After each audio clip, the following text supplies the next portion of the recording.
Hello students, so we will start one of the important chapter for any entrance exam purpose like JEE and NEET. Okay, the chapter name is thermochemistry. ठीक, तो thermochemistry में यहाँ पे thermo का meaning क्या है बेटा, energy, and chemistry मतलब रिएक्शन. ठीक, तो कुल मिला के एक रिएक्शन के दौरान जो भी एनर्जी का एक्सचेंज होता है उसी को हम इस चैप्टर में डील करते हैं. Okay, thermochemistry is the branch of chemistry in which we discuss about the energy changes during energy exchange during physical and chemical change. तो फिजिकल और केमिकल चेंज के दौरान जो भी आपके एनर्जी एक्सचेंज होते हैं उसको हम डील करते हैं इस थर्मोकेमिस्ट्री में. ठीक, physical changes like burning of would ले सकते हो, बर्निंग ऑफ कोल की बात कर सकते हैं, मेल्टिंग ऑफ आइस की बात कर सकते हैं. और केमिकल चेंजेस की बात करें तो जैसे अमोनिया का फॉर्मेशन हो गया, कार्बन डाइऑक्साइड का फॉर्मेशन, वाटर का फॉर्मेशन, ये सब क्या है आपके केमिकल चेंजेस हो रहे हैं. ठीक, और यहीं पे अगर फिजिकल चेंजेस की बात करें तो मेल्टिंग ऑफ आइस, सॉलिड से आप लिक्विड में कन्वर्ट हो रहे हो.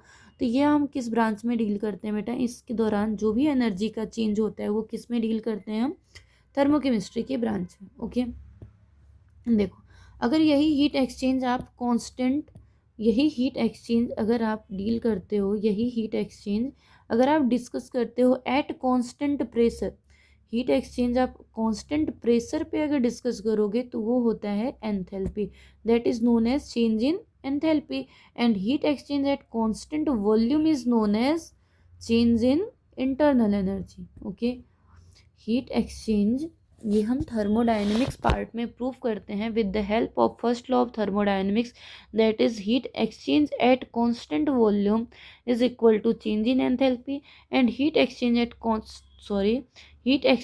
Constant pressure is change in enthalpy, and heat exchange at constant volume is change in internal energy. ठीक, हमें पता है डेल्टा एच हम कैसे निकालते हैं, change in enthalpy is equal to NCP delta T, and delta U is equal to beta NCV delta T, जहाँ पे डेल्टा टी तो टेम्परेचर चेंजेस है और CP एंड CV क्या है, CP and CV are molar heat capacity at constant pressure and constant volume, and N क्या है, number of moles. ठीक, तो हीट एक्सचेंज इस तरीके से निकालते हैं. अच्छा हाँ, इस चैप्टर के लिए आपको एक और इम्पोर्टेंट रिलेशन पता होना चाहिए कि एंथैल्पी एंड इंटरनल एनर्जी का जो रिलेशन है delta H is equal to delta U plus delta NG/RT होता है फॉर एनी केमिकल रिएक्शन. ठीक, जहाँ पे डेल्टा NG क्या है, number of gaseous product minus number of gaseous reactant, number of gaseous product minus number of gaseous reactant. ठीक, इस help से आपको इस चैप्टर में आपको ये दो चीज़ें पता होनी चाहिए, तभी जाके आप क्वेश्चंस को सॉल्व कर पाओगे. ओके, सो हम आगे बढ़ते हैं टाइप ऑफ थर्मोकेमिकल रिएक्शन की तरफ. ओके, तो थर्मोकेमिकल रिएक्शंस बेटा देखो दो तरह की होती हैं, एक एक्सोथर्मिक रिएक्शन एंड एक होती है एंडोथर्मिक रिएक्शन. सपोज करो आप रिएक्टेंट से प्रोडक्ट की तरफ प्रोसीड कर रहे हो, रिएक्टेंट से प्रोडक्ट जा रहे हो, कोई रिएक्शन हो रही है और उस रिएक्शन में अगर आपने डेल्टा एच की value change in enthalpy positive आ रही है, चेंज इन एंथैल्पी यानी कि रिएक्शन के दौरान जो भी कांस्टेंट प्रेशर पे आपने हीट एक्सचेंज मेजर किया है वो पॉजिटिव है, तो रिएक्शन विल बी एंडोथर्मिक.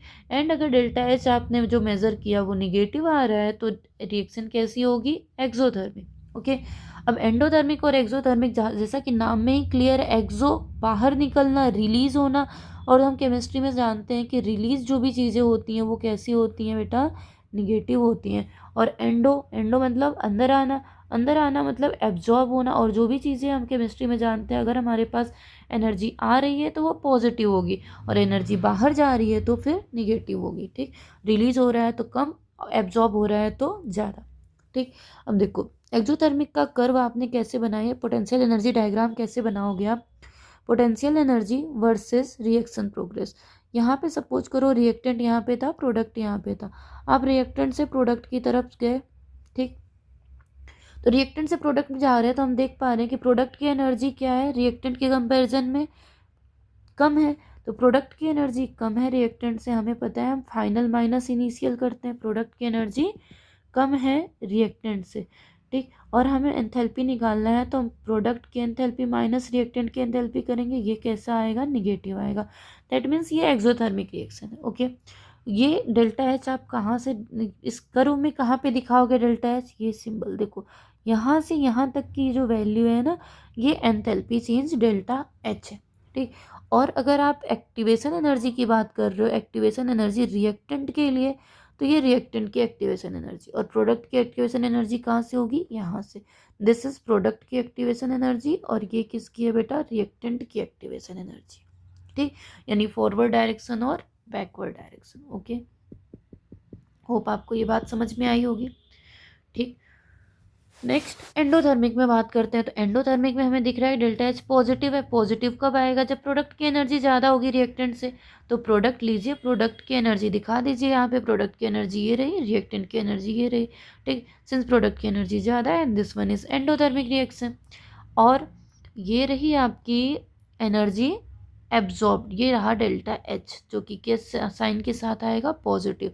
और रिएक्टेंट की एक्टिवेशन एनर्जी यहाँ से लेके यहाँ तक रिएक्टेंट की एक्टिवेशन एनर्जी है, और ये आपकी प्रोडक्ट की एक्टिवेशन एनर्जी, ठीक। होप आपको ये बात क्लियर हो गई।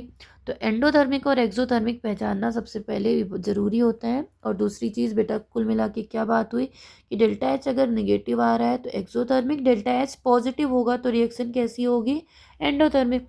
और निगेटिव आप दूसरे तरीके से भी समझ सकते हो, अगर bonds are forming, bonds form हो रहे हैं तो एनर्जी रिलीज होती है। And bonds are breaking, break हो रहे हैं बॉन्ड्स, तो एनर्जी क्या होगी, एब्जॉर्ब होगी। मतलब आपको किसी बॉन्ड को तोड़ना है तो एनर्जी देनी पड़ेगी, ठीक। अगर आपको ए बी बॉन्ड को ब्रेक करना है तो आपको बाहर से एनर्जी प्रोवाइड करनी पड़ेगी। अब जब एनर्जी प्रोवाइड कर रहे हो तो वो एंडोथर्मिक होगी। और अगर आपने बॉन्ड्स को फॉर्म कर रहे हो, ए और बी मिल के बॉन्ड बना रहे हैं ए बी, तो बॉन्ड फॉर्मेशन के दौरान एनर्जी क्या होगी, रिलीज होगी। तो वो रिएक्शन कैसी होगी, एक्सोथर्मिक। तो यहाँ से हम इन बातों को समझते हैं, ठीक। Okay okay. तो अब हमें पढ़ना होता है टाइप ऑफ एंथैल्पीज़ के बारे में। अब इस चैप्टर में हम आगे की तरफ बढ़ते हैं कि टाइप ऑफ एंथैल्पीज़, कितनी तरह की एंथैल्पी हैं बेटा। हमारे पास enthalpy formation, combustion, neutralisation, phase transformation, solution, dilution, bond enthalpy, resonance energy, ये सब है। और यहीं पे हम एक कैलोरीफिक वैल्यू के बारे में भी बात करेंगे, ठीक। तो इस चैप्टर में हम इन चीज़ों पे डिस्कस करने वाले हैं एक एक करके। तो ये लेक्चर रहने वाला है basically about enthalpy of formation and enthalpy of combustion पे, enthalpy of formation and enthalpy of combustion के ऊपर ये लेक्चर रहने वाला है, ठीक। तो सबसे बड़ा, सबसे की पॉइंट इस चैप्टर के लिए आपके लिए क्या रहने वाला है, the key point for this chapter is enthalpy. Enthalpy what, enthalpy, enthalpy is defined only for 1 mole of substance. कोई भी टाइप की एंथैल्पी है तो आपको कितने मोल के लिए डिफाइन करना है, only for 1 mole of substance. You will define enthalpy for only for 1 mole of substance, ठीक।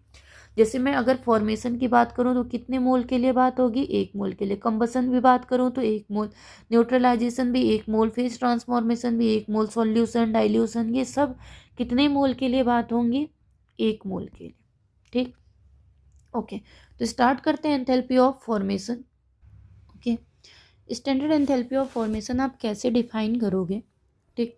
इसका डेफिनेशन बेटा इस तरह से है कि अगर आपको कितने मोल के लिए, अभी बात करें कितने मोल के लिए, 1 मोल के लिए, तो 1 मोल सबस्टांस को फॉर्म करना है, क्या करना है, 1 मोल सबस्टांस को फॉर्म करना है फ्रॉम देयर कॉन्स्टिट्यूएंट एलिमेंट, ठीक। Formation of 1 mole of substance from their constituent element. Constituent element, ये बात समझना बहुत ज़रूरी है, कॉन्स्टिट्यूएंट एलिमेंट्स, ठीक। ऐसे ही नहीं, किसी से भी नहीं बनाना है, उनके कॉन्स्टिट्यूएंट एलिमेंट्स से बनाना है। And in their standard state, and in their standard state, जो भी आप कॉन्स्टिट्यूएंट एलिमेंट्स लोगे वो उनके स्टैंडर्ड स्टेट, यानी जिस स्टेट में वो नेचर में पाए जाते हैं उस फॉर्म में होने चाहिए, जिस स्टेट में वो नेचर में पाए जाते हैं उस फॉर्म में होने चाहिए, ठीक। जैसे कि मान लो आपको कार्बन डाइऑक्साइड बनाना है, ठीक। तो कितने मोल बनाओगे कार्बन डाइऑक्साइड का बेटा, 1 मोल बनाओगे, ठीक। अब यहाँ पे कार्बन, किस कॉन्स्टिट्यूएंट एलिमेंट क्या है, CO2 का, कार्बन है और ऑक्सीजन है। कार्बन और नेचर में किस फॉर्म में पाया जाता है, हमें पता है सॉलिड फॉर्म ग्रेफाइट के फॉर्म में मिलेगा, और ऑक्सीजन नेचर में किस फॉर्म में मिलता है, गैस के फॉर्म में। ठीक, तो CO2 का फॉर्मेशन आप किससे कहिए, कार्बन ग्रेफाइट और ऑक्सीजन गैस से। सपोज करो मुझे C2H6 बनाना है। ठीक, C2H6 इसका फॉर्मेशन करना है, अगर मुझे इसका एंथैल्पी ऑफ फॉर्मेशन डिफाइन करना है तो कितने मोल बनाने होंगे, 1 मोल बनाने होंगे। कार्बन चाहिए और हाइड्रोजन, इस कॉन्स्टिट्यूएंट एलिमेंट कौन है, कार्बन और हाइड्रोजन। कार्बन नेचर में किस फॉर्म में मिलेगा आपको, ग्रेफाइट के फॉर्म में। हाइड्रोजन नेचर में किस फॉर्म में मिलेगा, गैस के फॉर्म में। कार्बन यहाँ पे कितना है बेटा, 2, तो यहाँ पे हमने कार्बन कर दिया 2। हाइड्रोजन कितने हैं, 3, तो ये हो गया 3। हमें जो भी बैलेंसिंग करनी है लेफ्ट साइड में करनी है, राइट साइड में नहीं करनी है। जिसको भी बनाना है उसको कितने मोल बनाना है आपने, 1 मोल बनाना है। ठीक, तो ये हो गया इसका standard enthalpy of formation, reaction लिखने का तरीका।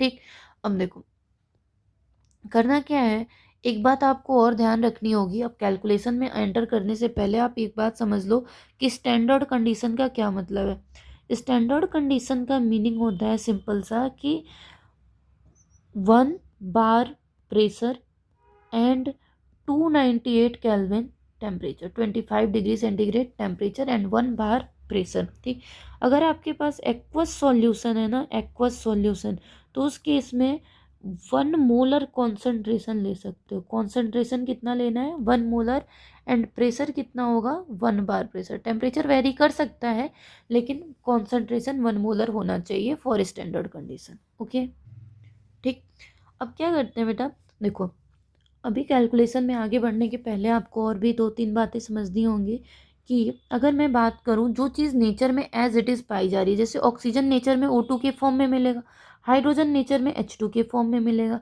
कार्बन नेचर में ग्रेफाइट के फॉर्म में मिलेगा। ठीक, तो क्या इनको बनाने के लिए आपने कोई एनर्जी दी है, ये बने बनाए हैं ना नेचर में, तो ऑक्सीजन गैस बना बनाया है, हाइड्रोजन गैस बना बनाया है, इनको बनाने के लिए आपने कोई एनर्जी नहीं प्रोवाइड करी है, तो इनका खुद का स्टैंडर्ड एंथैल्पी ऑफ फॉर्मेशन क्या होगा, 0। ठीक, शून्य, 0 होना चाहिए। क्यों 0 होना चाहिए, बात क्लियर है ना, कि इनको बनाने की ज़रूरत नहीं है, ये बने बनाए इन्वायरमेंट में प्रेजेंट हैं। तो oxygen gas, hydrogen gas, graphite, carbon graphite, bromine liquid, mercury liquid, ठीक, nitrogen gas, chlorine gas, fluorine gas, iodine, बताओ आयोडीन का क्या फॉर्म लोगे, आयोडीन नेचर में किस फॉर्म में होगा, सॉलिड फॉर्म में। फॉस्फोरस का कौन सा फॉर्म एग्जिस्ट करता है बेटा, वाइट फॉस्फोरस। ठीक, वाइट फॉस्फोरस। सल्फर का कौन सा फॉर्म नेचर में पाया जाता है, रोम्बिक सल्फर। ठीक, तो इन सब के लिए, अच्छा मेटल्स की भी बात कर लो, मेटल्स, मेटल्स किस फॉर्म में मिलेंगे अपने को, सॉलिड फॉर्म में। ठीक, जैसे कि copper solid, zinc solid, iron solid, इन सब के लिए स्टैंडर्ड एंथैल्पी ऑफ फॉर्मेशन क्या लेंगे, standard enthalpy of formation will be equal to 0। But अगर मैं बात करूं I2 गैस के लिए या फिर कार्बन डायमंड के लिए, तो क्या इसका स्टैंडर्ड एंथैल्पी ऑफ फॉर्मेशन 0 होगा, क्या इसको आप बोलोगे कि delta HF nought is equal to 0, नहीं ना, ये 0 के बराबर नहीं होंगे, इनको बनाना पड़ेगा आपको, यानी कि आयोडीन सॉलिड से सब्लिमेशन करोगे तो आयोडीन गैस मिलेगी। ठीक, और कार्बन डायमंड और ग्रेफाइट क्या हो जाएंगे, यहाँ पे ट्रांजिशन एनर्जीज लगेंगी, एलोट्रॉप्स हैं ये एक दूसरे के। ठीक, तो ये बात समझ में आ गई, ओके गुड। तो नेक्स्ट चलते हैं हम कैलकुलेशन की तरफ, कि कैलकुलेशन कैसे करना है आपको स्टैंडर्ड एंथैल्पी ऑफ फॉर्मेशन का। सपोज आपके पास एक रिएक्शन है A plus B gives out C and D। ठीक, यहाँ पे इसके A है, यूनिट है स्टोइकियोमेट्रिक कोएफिशिएंट A है, इसका स्टोइकियोमेट्रिक कोएफिशिएंट B है, इसका स्मॉल c और इसका स्मॉल d। ठीक, और यहाँ पे ना हमें स्टैंडर्ड एंथैल्पी ऑफ फॉर्मेशन इस रिएक्शन की बतानी है, sorry standard enthalpy of formation तो नहीं, अभी हमें इस रिएक्शन की एंथैल्पी बतानी है। ओके, और हमें वैल्यूज़ दे रखी है, स्टैंडर्ड एंथैल्पी ऑफ फॉर्मेशन दे रखा है कि इस A के लिए x है, B के लिए y है, C के लिए P है और D के लिए Q। यूनिट क्या रहेगी, किलोजूल पर मोल। यानी कि हमें स्टैंडर्ड एंथैल्पी ऑफ फॉर्मेशन दे के स्टैंडर्ड एंथैल्पी ऑफ रिएक्शन पूछा गया है। तो रिएक्शन की एंथैल्पी हम कैसे निकालते हैं? Final minus initial. Standard enthalpy of reaction will be equal to product की एंथैल्पी माइनस रिएक्टेंट की एंथैल्पी। तो यहाँ से हम क्या कर लेंगे, summation of enthalpy of formation of react product minus summation of enthalpy of formation of reactant. ठीक, one of the most important formula जिसको हम यूटिलाइज करने वाले हैं। Standard enthalpy of formation of product minus reactant. ठीक, product में कौन है बेटा, सी और डी। सी का ये जो स्टोइकियोमेट्रिक कोएफिशिएंट है इसको लेना मत भूलना। ठीक, ये कितना बनेगा, सी पी। चलो पूरी बात लिख देती हूँ पहले, तो मैं इसको क्या लिखेंगे हम कि enthalpy of formation of C plus enthalpy of formation of D. Okay, ये प्रोडक्ट कंप्लीट किया, माइनस रिएक्टेंट। रिएक्टेंट में कौन है, enthalpy of formation of reactant A plus enthalpy of formation of reactant B. ठीक, कितने मोल्स है, C है। ठीक, तो C into P plus D into Q minus A into X plus B into Y. This will be enthalpy of reaction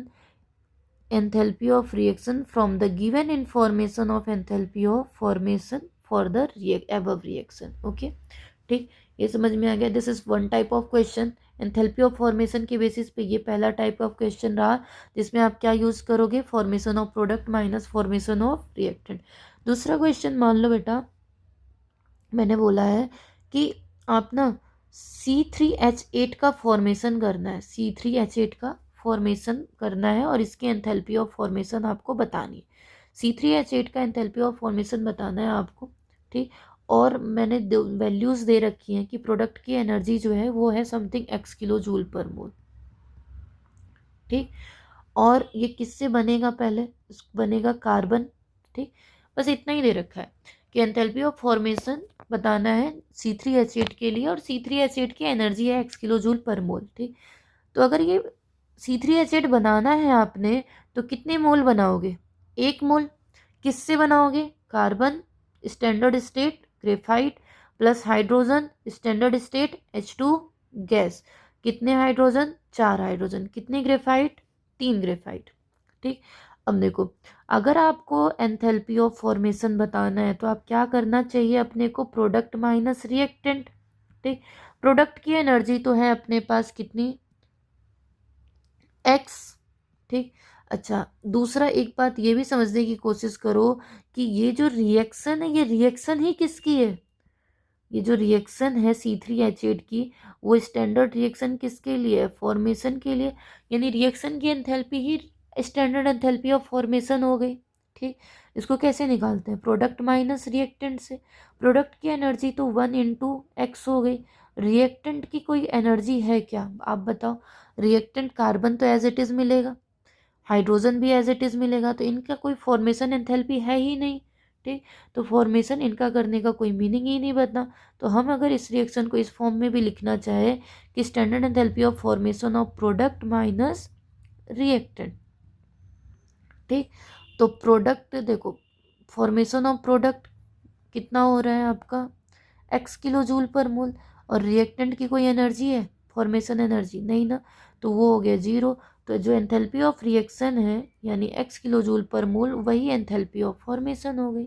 ठीक, is equal to x kilo joule per mole. ठीक, समझ में आई ये बात आपको।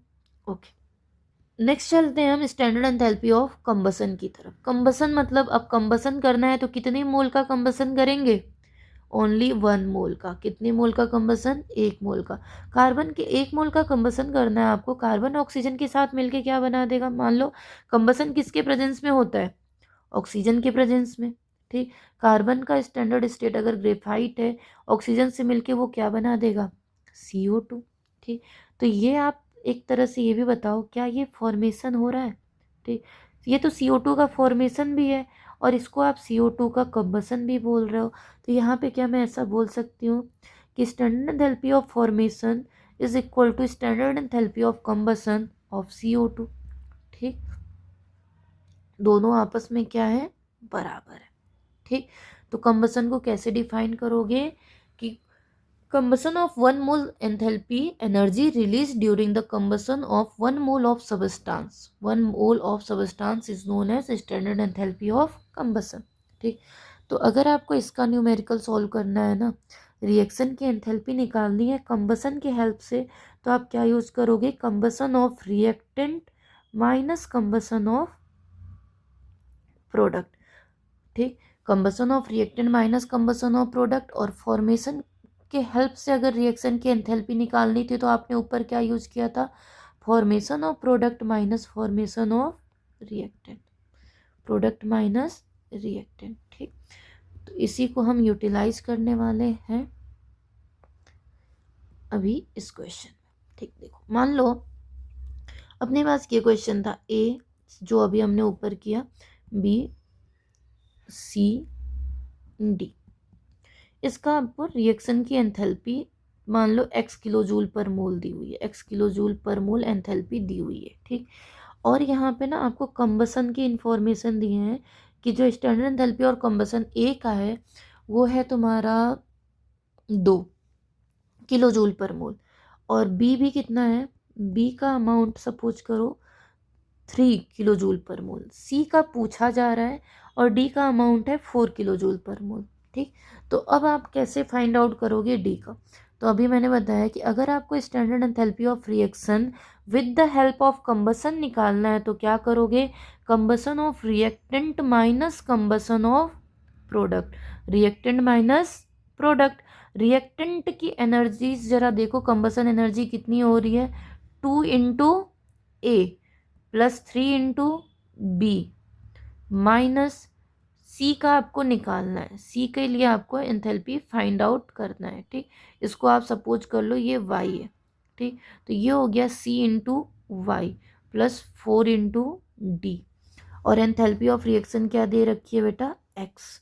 ठीक, अब यहीं से सब्सटीट्यूट कर दो, वाई निकल आएगा यहाँ से, वाई कितना आएगा, x minus 2a minus 3b। ठीक, ऐसे ऐसे कर लो, C Y plus 4d is equal to 2a plus 3b minus X, तो C Y is equal to कितना, 2a plus 3b minus X minus 4d upon C. ठीक, तो this is enthalpy of combustion of C for the given information of the reaction. Okay, so hope आपको ये video समझ में आई होगी। हमने इस वीडियो में बस 3-4 चीज़ें सीखी हैं बेटा। पहली तो क्या, थर्मोकेमिस्ट्री के बारे में, कि थर्मोकेमिस्ट्री ब्रांच में हम फिजिकल और केमिकल चेंजेस के दौरान जो भी एंथैल्पी एक्सचेंज होती है उसके बारे में डील करते हैं। अगर आप कांस्टेंट प्रेशर पे बात कर रहे हो तो वो एंथैल्पी होती है, कांस्टेंट वॉल्यूम पे अगर हीट एक्सचेंज बात कर रहे हो तो डेल्टा यू होता है, एंड डेल्टा एच और डेल्टा यू का रिलेशन आपको पता होना चाहिए, डेल्टा एच प्लस